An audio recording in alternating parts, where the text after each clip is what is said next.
High বন্ধুরা, আশা করি সমস্ত বন্ধুরা অনেক অনেক ভালো আছেন। এপি ইউটিউব চ্যানেলের সবাইকে স্বাগত। সমস্ত বন্ধুরা পুজোতে কেমন আনন্দ করলেন প্লিজ কমেন্টে জানাবেন।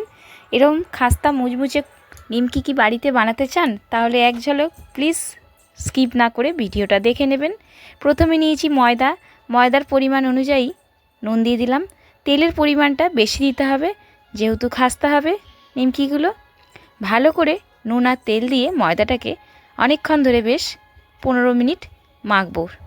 এরমভাবে হাতে ঘষে ঘষে ময়দাটাকে মাখলে ভালো হবে।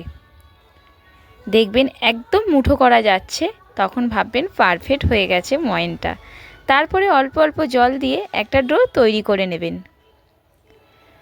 সমস্ত বন্ধুর পুজো কেমন কেটেছে জানি না, তবে আমাদের পুজো কিন্তু ভালো কাটেনি, কারণ আমাদের এখানে বৃষ্টি প্রায় ছিলই।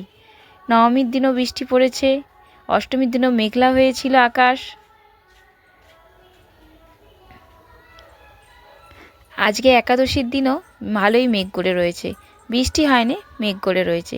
ডোটাকে আধ ঘন্টার জন্য রেস্টে ছেড়ে দিলাম। আধ ঘন্টা পর রুটির যেরকম লেচি কাটা হয় ওরকম কেটে নিয়ে ময়দা ওপরে ছড়িয়ে বেলে নিচ্ছি রুটির শেপ দিয়ে। একদম রুটির মতন বেলে নিতে হবে।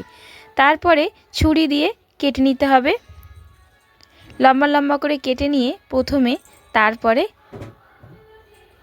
নিমকির ডিজাইন কেটে নিলেই হয়ে যাবে।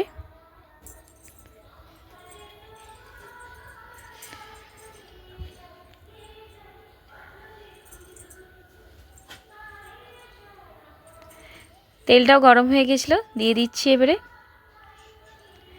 গ্যাসের ফ্লেমটা মিডিয়াম রেখে এগুলো ভেজে নিতে হবে।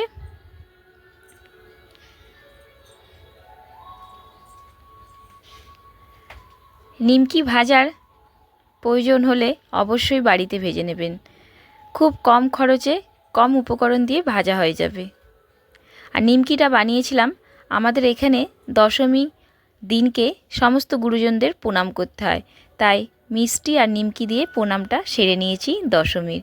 ভিডিওটা পুরো দেখার জন্য অসংখ্য ধন্যবাদ। পরের ব্লগে দেখা হবে, বাই।